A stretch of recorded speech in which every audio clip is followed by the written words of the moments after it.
Hi guys, it's Marc Summers, and today we're going to be talking with Lea DeLaria. We discuss living the dream out loud and coming out repeatedly. The basic principle of Catholicism, if you ignore it, it will go away. Cancel culture in entertainment. Seinfeld and Chris Rock stop working colleges. Pussies. I'm calling them pussies right now. You're pussies, both of you. And the Robin Williams School of Comedy. Robin frequently would come in and see my set. He called me the lesbian Lenny Bruce. Don't forget to like and subscribe to Marc Summers Unwraps. I'd be scared to do stand-up now because you go out and tell a joke about some political person that somebody in the audience doesn't like. Are they going to hit you? Are they going to shoot you? I mean, there are comedy clubs now that, like, you may have to go through metal detectors and they check you and you're not allowed to bring your phones in, all because initially, you know, Chris Rock got slapped and then, you know, Dave Chappelle got attacked on stage at the Hollywood Bowl.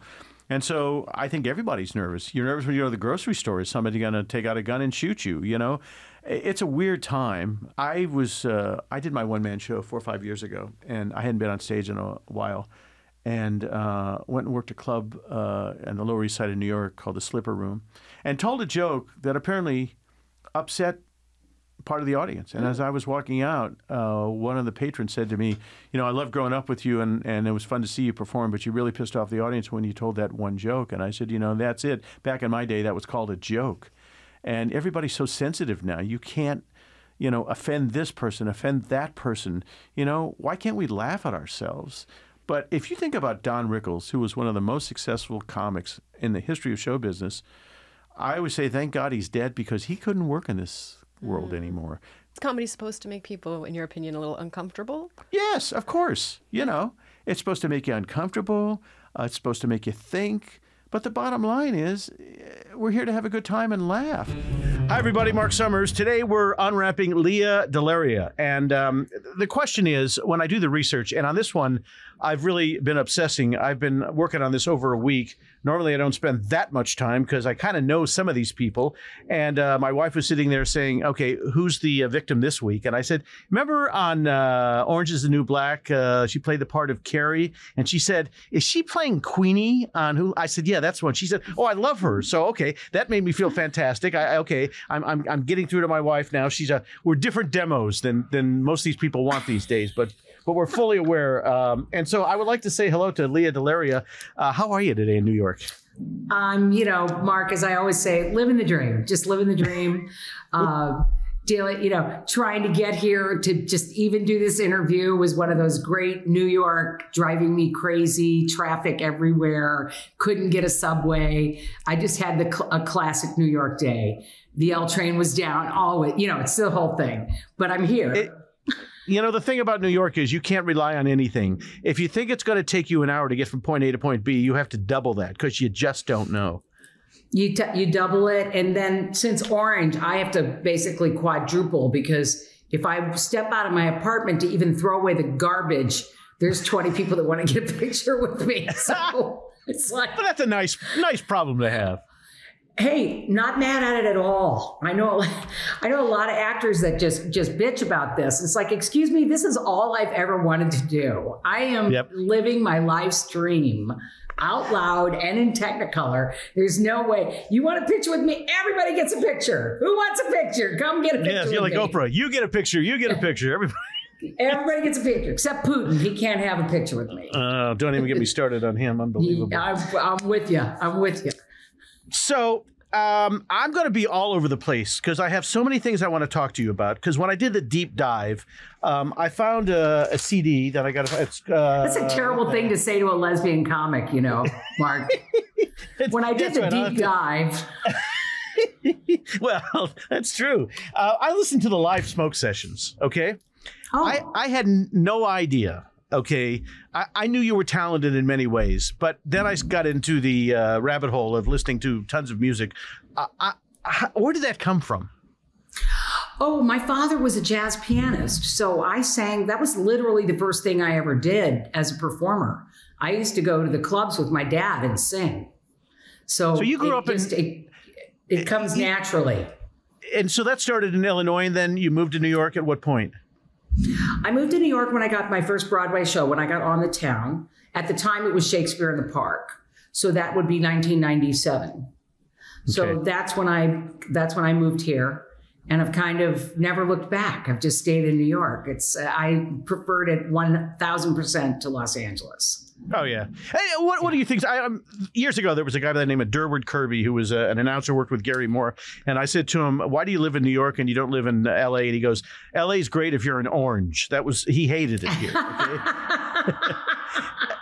And so, I concur. What is your you just don't like the atmosphere, the energy? What is it that bothers you? It's all of it. It's this, this fake, we care about everything that they do there, They smile and offer you sprouts as they stab you in the back with an ice pick. You know what I mean?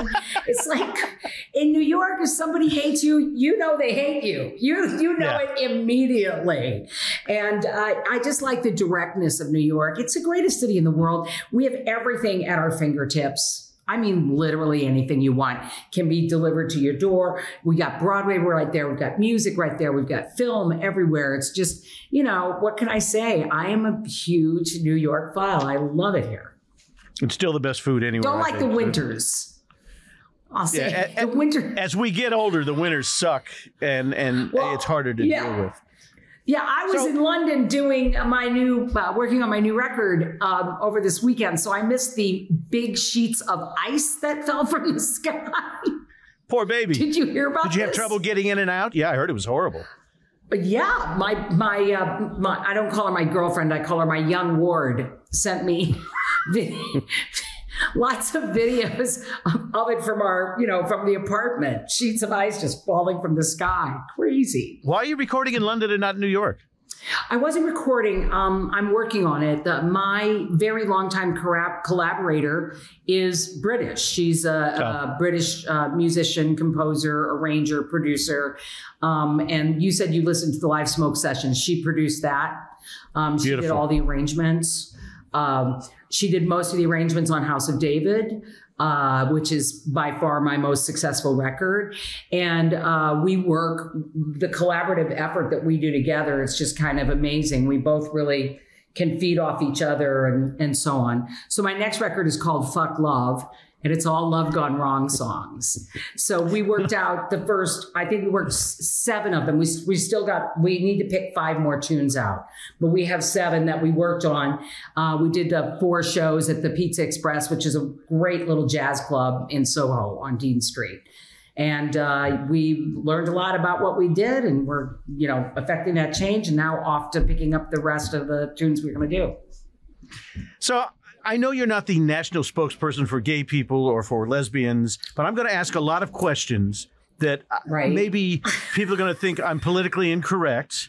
And at any point you can say, okay, Mark, shut the F up, okay? But I need to ask these questions because everybody already thinks I'm politically incorrect, so don't worry about it. Okay. When did you know that you were gay?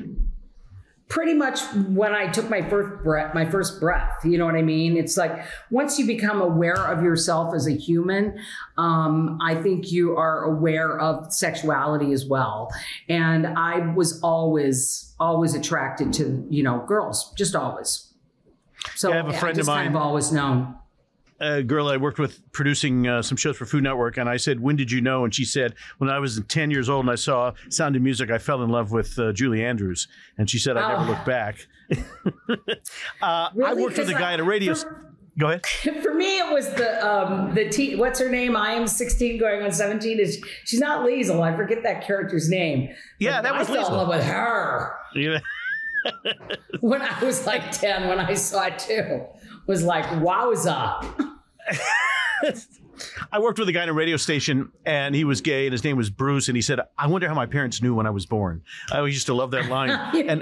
Well, first of all, they named you Bruce. Yes, exactly, exactly. So was there somebody that you looked up to when you were growing up and said, I identify with that person?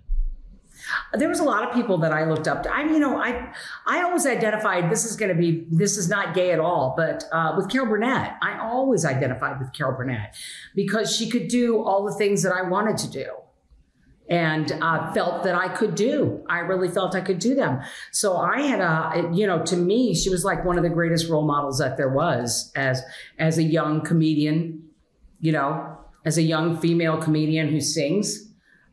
She was the best role model you could have. Her, Bette Midler, Lucille Ball, people like that. But if you're asking me about gay people, there wasn't any. There really weren't. The first, which is why I chosen to be so out, so that people behind me, that the kids behind me, can see something. Look, you're not the only one. Here I am. In 1976, I thought I was the only one for a long time. In 1976, a friend of mine was writing for Paul Lynd. He was getting ready to go out and do a tour, okay?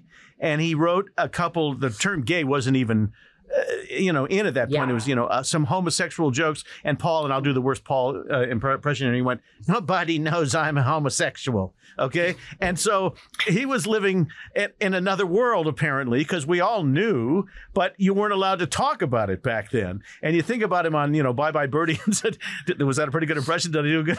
I was the worst.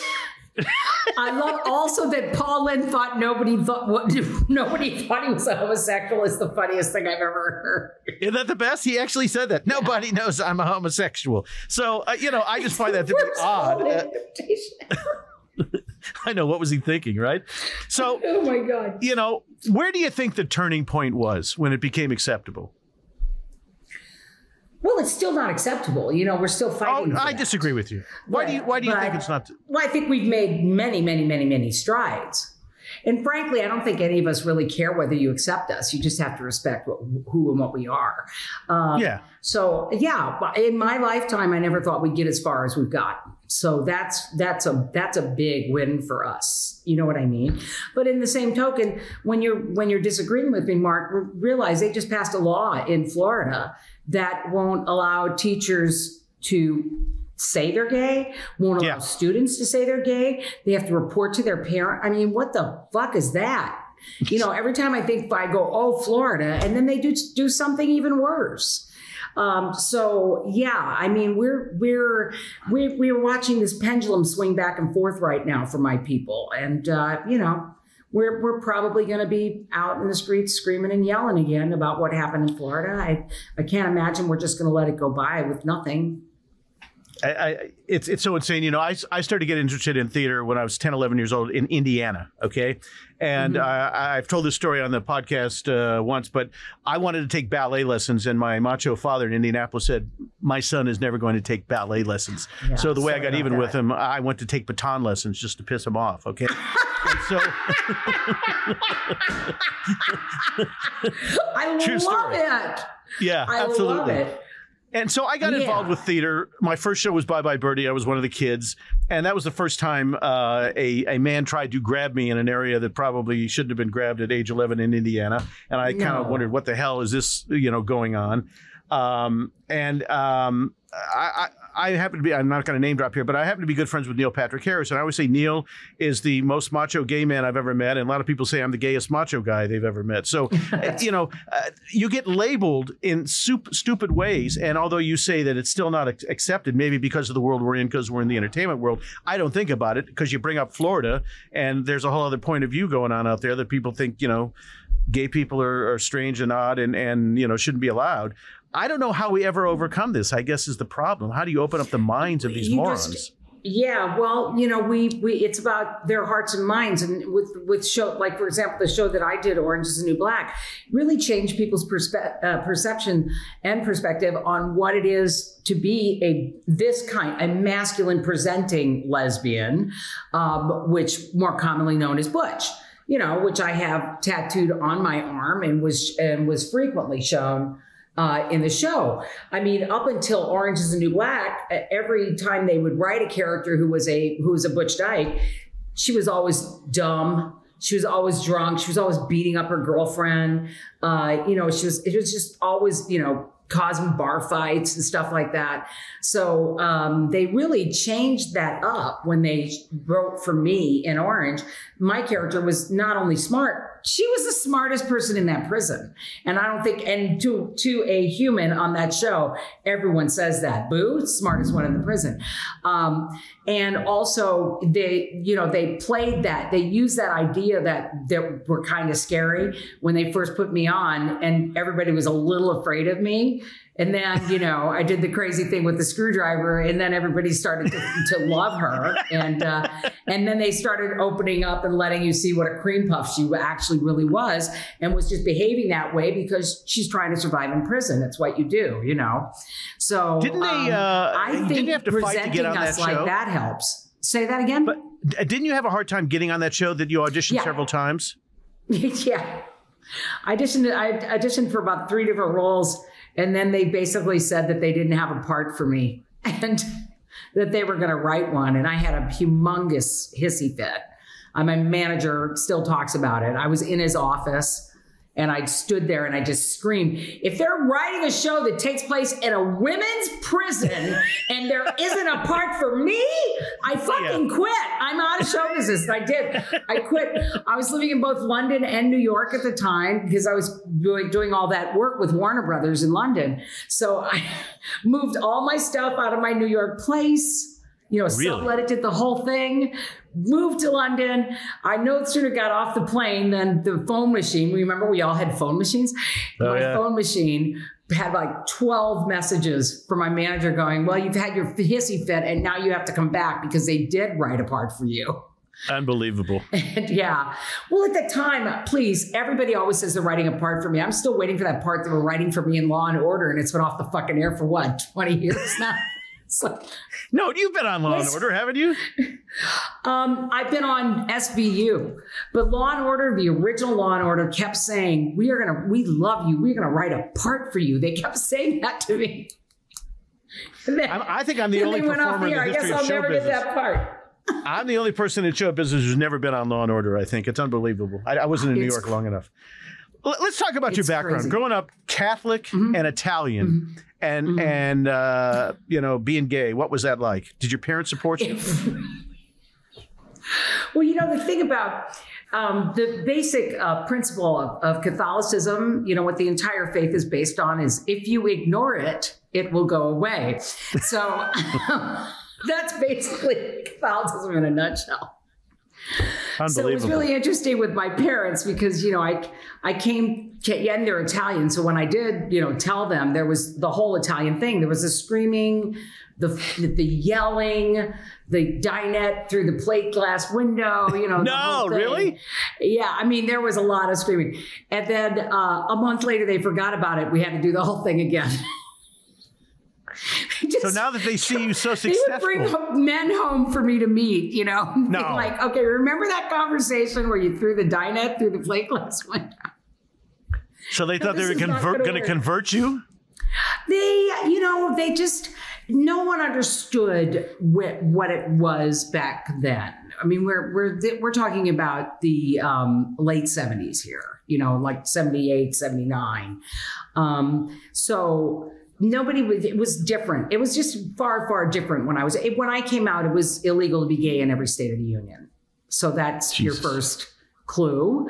But the interesting thing is, I think television, the great equalizer. So when I was the first openly gay comic on television in America, that kind of opened their eyes a little bit. I mean, they loved me. They weren't thrilled. They always thought I had chosen it. You know, like this choice I made, and that I had chosen a very hard life. And, you know, but once I did television, it opened their eyes. And then when I got on Matlock, for their generation to have me on television standing next to Andy Griffith was the greatest thing in the world, you know. So when you did Arsenio, they started to accept me, and they accepted me and loved me until the day they died. When you did Arsenio, they must have been thrilled to see you on national television. Maybe not in the form that you were, but there you were. And you used the word butch. What was the term there that they found offensive? Dyke. Somebody found? I was saying dyke and fag and queer. I was using all of those. But Arsenio defended you and said, if that's what she wants to be, that's what she wants to be, correct? Mm-hmm. Yeah, they were going to pull it. The lawyer said that they should pull it. Yeah, the lawyer said that they should pull it, that we would get in trouble. And Arsenio went to bat for me. Yeah. So was that the big springboard? Did that open up your career? Oh, God, yes. That was what I call my first feeding frenzy. I've had 3. which is quite unusual, I think. I've talked to other people about it, but that was the first feeding frenzy. When I did Arsenio, that meant, which was watched all over the world. So every English-speaking country in the world had Arsenio. I then toured all over the world. You know, once that happened, I signed with I signed with an agency and started doing television. So I did like Friends and I did Matlock, Friends. I got a pilot deal with Fred Silverman. All that happened because of Arsenio. And then my second feeding frenzy was through that feeding frenzy was when I did On the Town. That's when New York just went kind of crazy. What year was that? 97. 97. So when you did, I was watching. That was 97. I was watching a Steve Edwards clip that you did here in Los Angeles, and you did the line, "Don't judge a butch by its cover." Okay. Yeah. What kind of reaction does that get, or does it get any reaction anymore? Yeah, now people pretty much know who I am now. It's very rare. When I put my first record out for Warner, that was really interesting. When I put out Play It Cool was the name of the record. And I had a big hit with the swing version of the Ballad of Sweeney Todd, believe it or not, which actually still enjoys much airplay on jazz radio. That's great. But people didn't know what I looked like. They just heard the song. They just heard me. So they would come to my concerts at these jazz clubs, and you would see them like looking at me like I'm the RCA dog, like they're the RCA dog, and they're like, what? How is that voice coming out of that body? You know, like that. And and then there would always be this little attitude. You could see that they're like, well, what's this one gonna do? And then I would just wow them. You know, I would just sing my face off and then make them laugh really hard. And so no more. Everybody knows exactly what they're going to get when they get with me. So they know that most people don't judge this butch by its cover. Well, you know what I loved? I was watching the Carnegie Hall performance. That must have been like living in, out-of-body experience. Unbelievable. First of all, I hadn't even gotten to Broadway yet. And it was like, you walk in the door and Liza Minnelli's there, and Audra McDonald, and Faith Prince. And then they show me to my dressing room, which you have to share because there aren't a lot of dressing rooms at Carnegie Hall. And I'm sharing a dressing room with Elaine Stritch. Oh, my God. Yeah. It was just, I hadn't even been on Broadway yet. I'd just done it in the park. We were moving to Broadway. So yeah, I was a little crazy. And I remember walking through it going, oh my God. And Audra McDonald coming out of her dressing room going, oh my God, Lea, are you nervous? I'm so nervous I'm going to die. And I'm like, you have 2 Tonys. Well, that's what stood out to me. She now has 4, I think. But she had 2 at the time. It's like, you have 2 Tonys.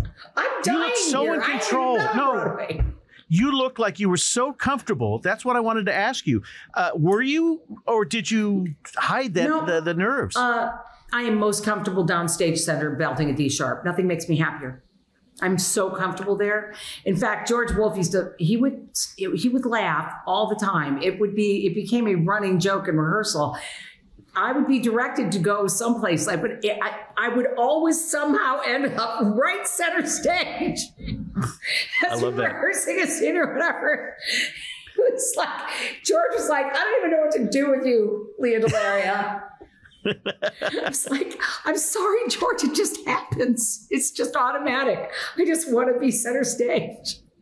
Well, let's, featured vocalist, 50th anniversary Newport Jazz Festival, Carnegie Hall, Lincoln Center, Chicago Symphony, Hollywood Bowl, Royal Albert Hall, Sydney Opera House. For the love of God, did you ever in your wildest dreams think you'd be doing all that? I wanted to. Did I think I would be? Under my own terms. I mean, that's the thing you really got to think about here, right? It's my terms. No, I wasn't sure that it would happen for me. But this is, like I said, it's a dream come true. I've never had to be in the closet. I've always been exactly who I am, and people let me do what I do everywhere.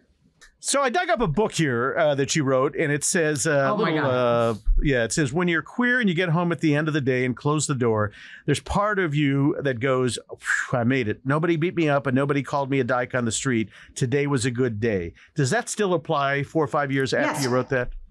It does. Really? Yeah, it does for all of us. I mean, that's why I'm the executive producer of the Lesbian Bar Project. And one of the reasons for me being so involved with this is that that's a safe space. When you're in a dyke bar, when you walk in, your shoulders just relax. You just release everything because you know that in this particular place, no one's going to harm you. No one's going to call you names. No one's going to beat you up for being different. You're with your family. That's why it's important to me to keep the lesbian bars open. There's less than 20 dyke bars left in all of America. What? Seriously? Even in New York? I figured there'd be 20 in New York alone. Three of the 20 are in New York City. So if you're a young lesbian and you live in South Bend, Indiana, what do you do? Good luck. Really? They DM me. What they do is they DM me.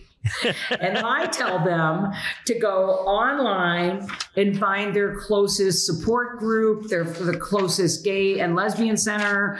Universities generally have stuff for people like that, but in terms of that, and they're just nowhere. They're just disappearing. And that's why I started this project to try to keep them open. Keep the remaining ones open, especially during the pandemic. We raised about $250,000 to keep the lesbian bars open during the pandemic, but we still lost a few. We talk about overcoming obstacles a lot on this show, but you're inspiring me, and I'll tell you why. I grew up in Indiana, Midwest. You grew up in Illinois, Midwest. You were focused. I was focused. Here's the difference. And I'm not this is not self-deprecating. I really had zero talent. Okay. I grew up watching Johnny Carson and the Ed Sullivan Show. And I would watch stand-up comedians and I would say, I want to do that. But how does a kid in Indiana get on television and do that stuff? So I did my research and found out that Johnny Carson was a magician. I figured, okay, maybe I can do magic. So there was a magic club in my junior high and that sort of opened the door. In 1967, with my confirmation class from my synagogue, we went to New York to find out about our Jewish roots. And I saw my first Broadway show, Fiddler on the Roof, and I thought, oh my God, wow. How do I do that? Okay. Who was Tevye? Who did you see? Herschel Bernardi had just started. He replaced Zero Mostel. Okay. God, you were so lucky. Keep in mind. He was fantastic. You were so lucky. B. Arthur was Yenta the matchmaker. Yeah. And Bert Convey was Mutzel the tailor. And Bette Midler was one of the daughters. Okay. Yes, that was her first job. Her first job. So I saw that and I was inspired. Zeidel, by the way. Pardon me? She was Zeidel. Yeah, that's right, Zeidel. Yep. And so I'm thinking, okay, I want to do that. So my whole life, I wanted to be on Broadway. And I went through a series of things. I was in a car accident. I got cancer, one thing after another, overcame these things. And Bruce Valanche is a friend of mine. And I called up Bruce, and he was doing Hairspray. And we were having lunch, and he said to me, stop talking about doing this already and just go out and do it. And so I pushed some buttons, and I got in and off. I started doing the summer stock. I did Grease. I did Vince Fontaine. And I met some guys who, Alex Brightman, who did School of Rock, and now he's doing Beetlejuice, and another guy by the name of Drew Gasparini, who's writing Karate Kid. And they wrote a one-man show for me. And we did it first at the Bloomington Playwrights Project in Bloomington, Indiana. Then we did the Adirondack Theater Festival. And I thought to myself, I think I've died and gone to heaven. There's nothing better than doing live theater in front of, an audience, whether it's 90 people or 590 people. And I thought to myself, I started this career way too late. I still have this dream. I actually auditioned for waitress right before COVID for the diner owner. And they told me I played it too young. I'm 70 years old, and they said I played it like I was a kid. I had too much lilt in my voice, and I wasn't believable. But it was the first audition, and I still have hope. What gives you that energy, that determination to make this stuff happen? I'm looking to you for inspiration. I don't know. My determination, I think, is just because the drive to do this is all I have. It's really all I know how to do. So I've been very lucky in a lot of ways that, I killed the first time I walked out on stage as a stand-up. And all of my stand-up friends are like, you did not. It was like, because nobody does. Nobody does. I killed. I was supposed to be on stage for 7 minutes, and they let me stay on stage for 20. It was like an open mic situation. Where was this? This was in San Francisco at a club called the Valencia Rose, which is no longer there. But they started doing what they called gay open mic comedy nights. It was specifically for queers. And I was like, I've always wanted to try stand-up comedy. I'm going to go try it. And my day job was I was a construction worker. Go ahead, laugh. Really? That's what I was. I was a construction worker, but I was always, I had done theater in high school and I've done all that stuff in high school and all that in college. I left and started doing improv comedy and worked around St. Louis on the Goldenrod Showboat and stuff like that. And then moved to San Francisco, where what I was interested in doing was writing and directing and acting in my own plays, which is why I went to San Francisco. But my plays were always comedies. So I thought, why don't I just try stand-up? It seems like it's basically the same thing. So I went out and killed. And that was in April of 1982. And by September, I had quit my day job and was supporting myself solely as a stand-up comic. I haven't had a day job since 1982. So what was your opening line? Do you remember? That first time I came out, you mean yeah.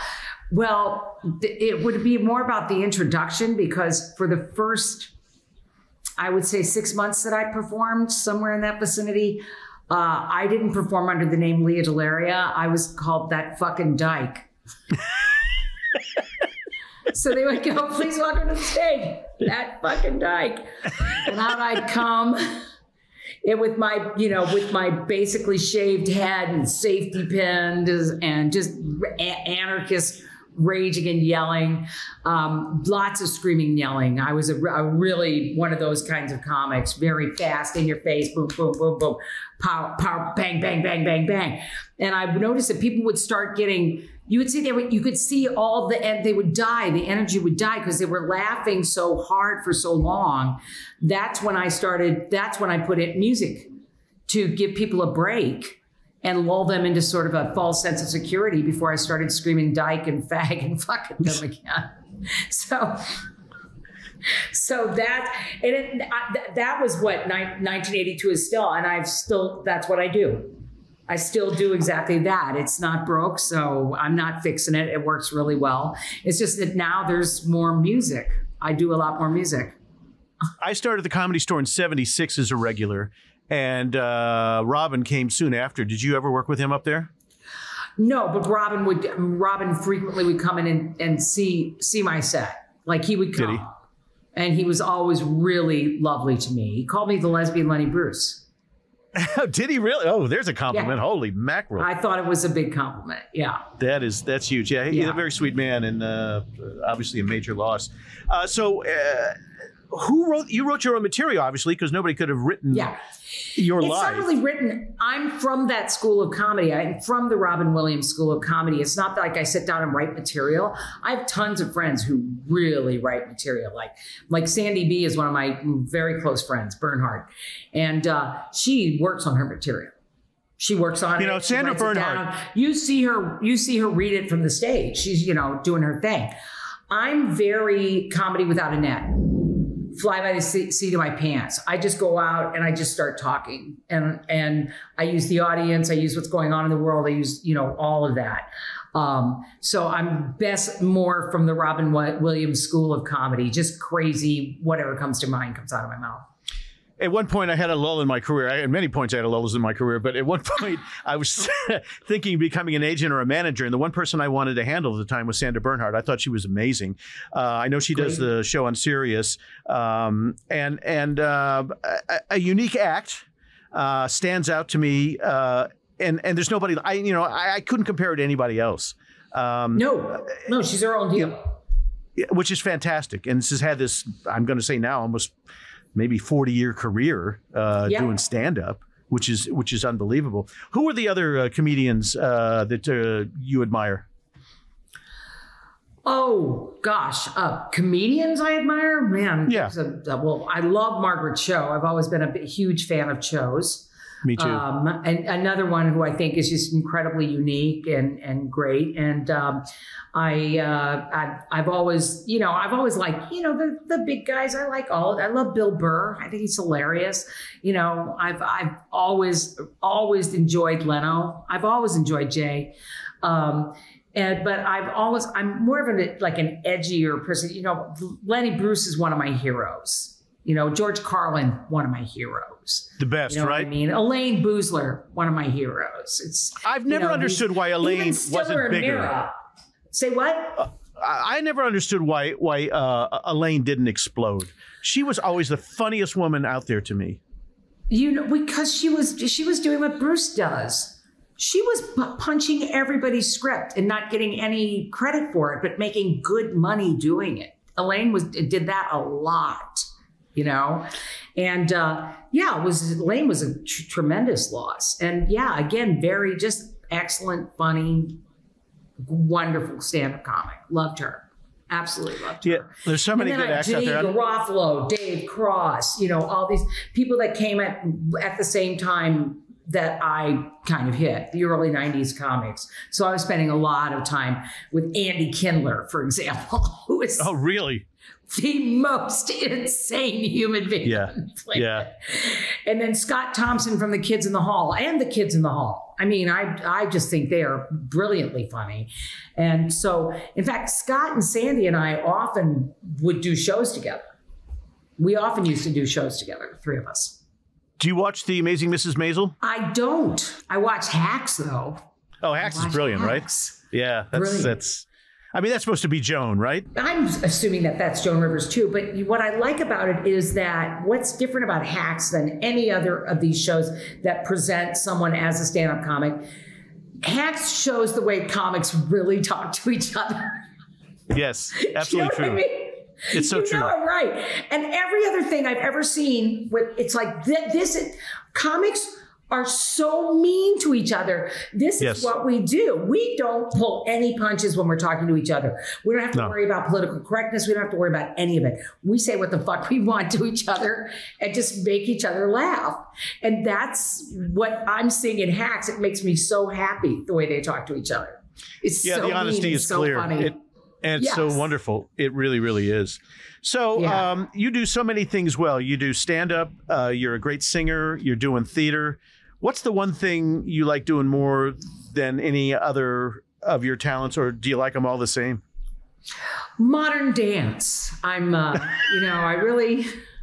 Stop it. I'm a school of the Graham method, the Martha Graham method. And I love to put on that leotard and just move. I'd watch that, by the way. I think that more than anything, I think you hit the nail on the head. Nothing makes me happier than being in front of that live audience. Being in front of that live audience, and hearing, like I did Mamma Mia at the Hollywood Bowl a couple of summers ago. Mm-hmm. And there was this moment. I played Rosie, so my character sings Take a Chance on Me, which is probably one of their most well-known songs. And you spend if you watch Mamma Mia, you do, if you're an ABBA fan, which I'm a huge, first of all, I'm gay, so I'm a huge ABBA fan.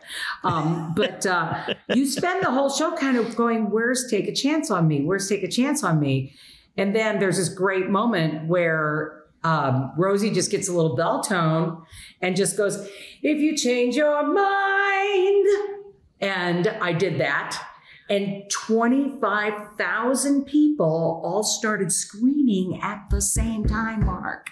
Just screaming. And because of the property of sound, the scream, it went back, you know, because of the physical properties of sound. You can go back, and then it came back up. And I had to wait so long for this applause. Really? This screaming. Yeah. Just because I was about to sing this song. That it just blows your mind. I get chills whenever I think about it. When I hear the story, I'm getting, right? Unbelievable. Yeah. I've gotten chills a few times in my life. The Broadway, the Carnegie Hall thing that you mentioned, I actually stopped that show. So they would not go on with the show until I came out and took a bow.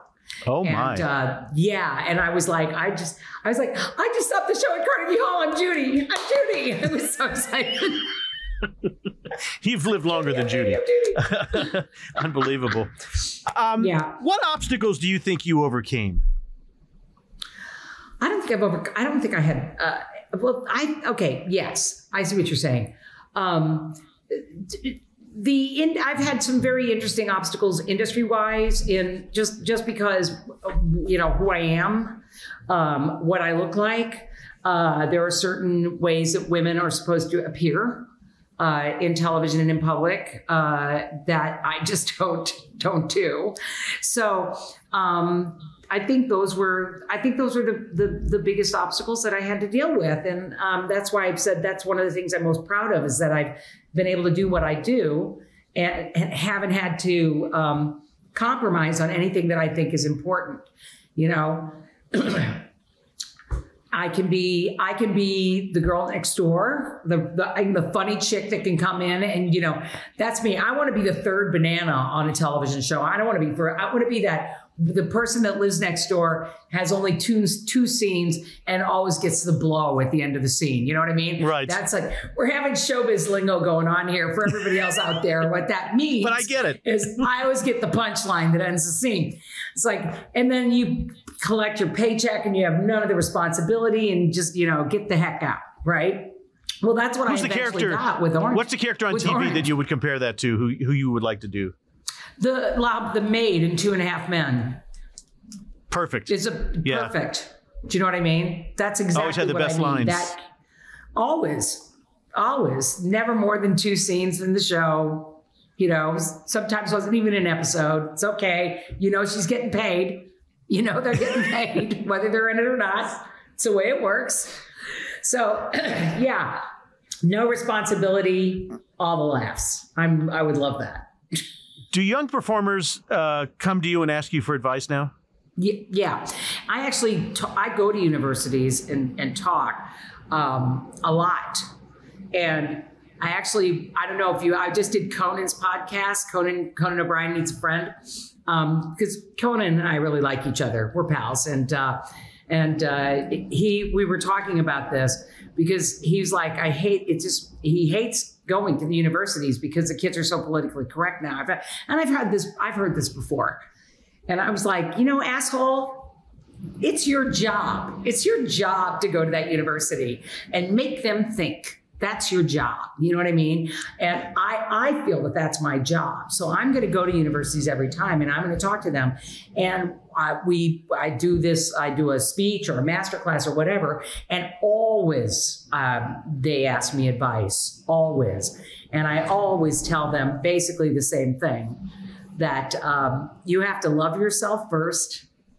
You have to love yourself, because by loving yourself, you then will accept that you're good at what you do, right? You have to believe in yourself, which comes from loving yourself. And then you have to have stick-to-itiveness. You know, you'll never make it if you quit. I know that Seinfeld and Chris Rock stopped working colleges for the politically correct situation. I speak at colleges as well. Here's what pussies. I find. I'm calling them pussies right now. You're pussies, both of you. But here's the deal. These kids are not prepared. I'm not going to sound like a dinosaur, but no, I don't find the passion in these kids that you and I probably had. They're not focused. This is what I find when I speak. And I don't think the colleges helped them. I was doing some classes at USC, and the dean came and asked me to teach a class. And they said, what would you teach? And I said, how to get a job. And they said, oh, I'll never allow that to happen. We have a whole foundation here that does that. I said, no, you don't. You don't look for a job in show business or in any business your senior year. You start looking your freshman year, okay? But nobody tells them that information. And how do you go about it? And how do you put those, groups together so you can network? And I just find that the colleges are lacking. And so I get very frustrated. I appreciate what you're doing and I applaud it. And because of COVID, obviously I haven't been out to colleges for the last 2.5 years. Me either. But I get depressed by talking to these kids. For better or worse, I speak to some colleges that have parents who apparently have a lot of dough and can spend $300,000 or $400,000 for a 4-year education. And so a lot of these kids don't have, I don't think, the desire because they think daddy's going to write a check and hand it over to them. And that's the thing that disturbs me. And as far as comedy goes, I was playing a place called the Slipper Club down in the Lower East Side right before I went and did my one-man show, okay? And I did magic for years at the Magic Castle. And I did this one joke. This is now 5 years ago. I purposely would bring somebody up on stage who was Asian if they were in the audience. And I had them do a math thing. And it worked out that no matter what they did, the math didn't work. And I said, oh, I thought you people were supposed to be good at that, okay? Politically incorrect now, okay? And as I was leaving, somebody came up to me and said, we really enjoyed watching you, but you really pissed off the audience when you did that politically incorrect humor. And I said, back in my day, we used to call it a joke.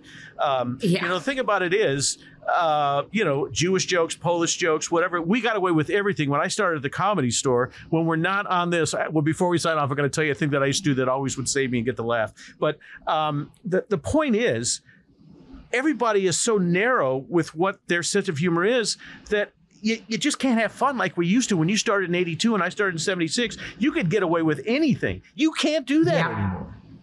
Yeah. But I, on the other hand, I wasn't working in the clubs. I didn't work the clubs until after I did Arsenio. I was working in gay bars, and I was working in small theaters and things called women's music festivals, which I'll explain to you at some point, Mark. We don't have enough time. But so I was always working for, this is why I always call these guys pussies that won't go to universities because of political correctness. Can you imagine I had to perform for rooms filled with lesbians? Filled. You think I wasn't kept politically correct, or they weren't booing me and yelling? Really? I mean, my entire career has been dealing with these assholes and me calling them assholes. Yeah. My entire fucking career. It's like, I did this thing, and I'm with you here, right? We used to just call these jokes. And, yeah, they were jokes. I did this thing recently where I was in a gay bar, and a young man came in, and he was very excited to see me. And he was very, we used to call him glitter fairies when I was in San Francisco in the 80s. So he had glitter everywhere, and he was wearing nail polish, and I just loved him. We were just laughing. And I decided to do a little thing for my Instagram, right? Instagram Live. So I put my phone up there, and we're together, we toast. And I said, here we are, just a couple of gender nonconforming individuals, whatever the fuck that means, I say, right? And I post it. I tell you, not even 5 minutes goes by, and I get a DM from some trans person. You owe the trans community, the entire trans community, an apology. And it goes on and on and on and on and on. And I responded, yes, either that or you have no sense of humor, which is more likely since we all know you started out as a lesbian. Oh, that's great. Did you get a response from that? I'm going to get in so much trouble for this. I don't care. It's like, everybody needs to just take a chill pill, take a big breath, and let's all come at each other from a place of love. If you're Jewish, right? Yep. Right. Okay. So, Mark, Wait, I'm not, what am I going to go, you're privileged, straight, white guy, you're fucking Jewish, okay? Yep. So, people spit on you because you're Jewish. People won't allow you to come into their golf clubs because you're Jewish. You know what I mean? It's like there's a shared oppression that all disenfranchised people have. And if we would just start to come at each other from a place of knowledge and look at me. Look at me. I get called sir every day of my life. Do you really? Right? Yes. Oh, honey, the worst was in the gynecologist office. That was. Oh, come on. Tell me. That was a joke, son. That was a joke. But yeah, I do get called sir every day of my life. Every day of my life. And what do you say to these people? What do you say? I laugh. I always take it with a grain of salt and a sense of humor. Gender to me means fucking nothing. So I don't care. You call me sir, I'll answer to it. You call me ma'am, I'll answer to it. I don't particularly like ma'am, but why? I wish they'd call me empress. I prefer empress to ma'am. Just, ma'am makes me feel old. And whenever I'm in the South, it's like, please don't call me ma'am. Just makes me feel really old. Don't like it. Did you have any brothers and sisters? Oh, yeah. Hello, Italian Catholics? Oh, yeah, that makes sense. Brothers and sisters. What am I thinking? Yeah, I know. Come on. How many brothers and sisters? I had 2 brothers and 2 sisters growing up. And tell me about their lives. 5 of us. Well, one of my brothers has died. He died very young. He was born with a congenital heart disease. So I lost Bradley when I was 18 years old. Sad. Yeah, I know. I hate it. My brother Richard is now retired. He worked for what is the airplane makers in St. Louis? I always get this one. It's not Lockheed. Boeing? It's the other one. What? Boeing? Nope, it's not Boeing. It's like blah and blah. But he worked there his entire life, and now he's now retired. His daughter, who's an emergency room nurse, got pregnant. So he with her husband. So he and his wife sold their house and moved next to the kids. In this tiny little town of Rolla, Missouri, where my niece works the entirety of COVID as an emergency room nurse. So, and is still doing it. Yeah, she's got some stories. So my sister Mary worked for the Belleville News Democrat, the newspaper in the town which I grew up. She started there as a paper stuffer. So what that is they would have all the, coupons and stuff, magazines, whatever they got stuffed in the paper. She started there. And when she was asked to retire, when the bottom fell out of the newspaper market, she was the editor of both the obituaries and I think the want ads. So she worked her way up to an office from being a paper stuffer, one place her entire life. Wow. Now she and her husband live by a lake in Kentucky because Belleville got too big. Oh my God. But he's a hoot. Her husband's a hoot. He's a professional fisherman. You know when you turn on your TV on Saturday morning and it shows guys, competing? Casting? Yeah. That's what he does. He's a professional fisherman, which is fantastic. That's and amazing. Then my oldest sister, Thana, deals with the school bus system in St. Louis. She works in the office. She's like a higher up in sending school buses to different, school districts. And what do they think about you? Oh, they all love me. We all love each other.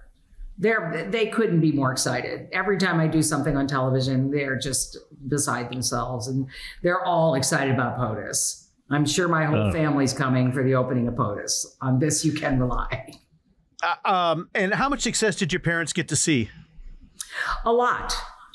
They saw a lot of. My pop passed right before Orange. So this last little chapter of the crazy world fame, neither one of them got to see. But they saw everything up to Orange basically before they passed. Nice. I always talk about. I was a fan of talk shows growing up as a kid, and I was watching Merv once, and he had Bob Hope on for an hour, and at the end of the hour, he said to Bob Hope, if you could point to one person who made you successful, who would it be? And Bob Hope pointed at himself and said, I did it. Do you feel the same way? Yep. One person, me. Yeah. I do. Because I always say, one of my lines. I had 1,000 people in line in front of me telling me no. I heard no more. You hear no so much in this business. We know that. But I heard no. You can't sing and do stand-up. You say it all the time. Yeah. You can't sing and do stand-up. You can't work blue. That was the other one. Yeah, blue. There's a term you don't hear anymore, right? You know Jeffrey Rollins, right? Of course. Of course.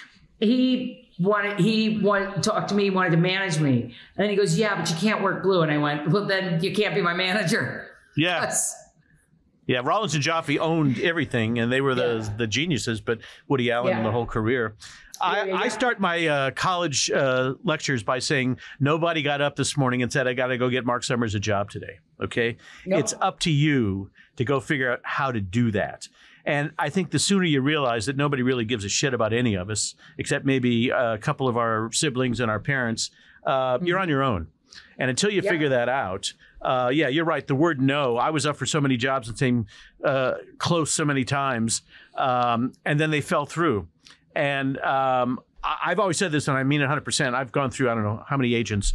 Not one agent has ever gotten me a job. They've negotiated the deals, but I was the one who always made the deals, happen.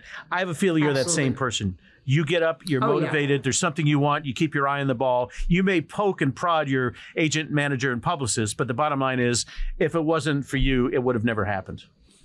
I don't even have an agent, Mark. I do everything through Jeremy Katz, my manager. Really? David, I'm applauding David, you. I did Boys from Syracuse with David Hyde Pierce 98, 99. Wow. I can't remember exactly when it was. And, and I was loose, and he was one of the twins. We sang a song together. We did this whole thing. And he said two things to me, which were fascinating. One was about because he wasn't out yet. And he said to me, Lea, my life is an open book. Just don't ask me to read it to you, which I loved. Unlike Paul Lynd, he knew everyone knew he was gay, and he didn't feel that he had to confirm it. But the other thing he said was, all I have is a manager, and it's all I've ever had. And I would never have an agent as long as I live. And I found my manager, Jeremy Katz. He was actually my agent's assistant at William Morris. And when he left William Morris and went into management, I glommed onto him with him and have never left. I'm telling you, it's a great deal. And I say it to everybody, get yourself a good manager and you don't need an agent. I admire that. And I'd love to meet Mr. Katz because he's obviously very bright. And I'm glad how many years you been working together? Well, since 1997. Wow. That's great. Yeah. That's great. Yeah. Well, this has been the fastest hour I have done, and I've laughed more than I've ever laughed on any one of these things. I've learned a lot. You're an inspiration. I couldn't be happier for your success. Thank you so much for participating in this, and good luck. Marc Summers Unwraps is a production of Believe Limited, created by me, Marc Summers, and Jessica Richmond.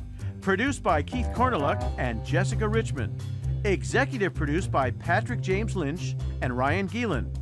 Post-production support from Joshua Sterling Bragg and Believe Limited.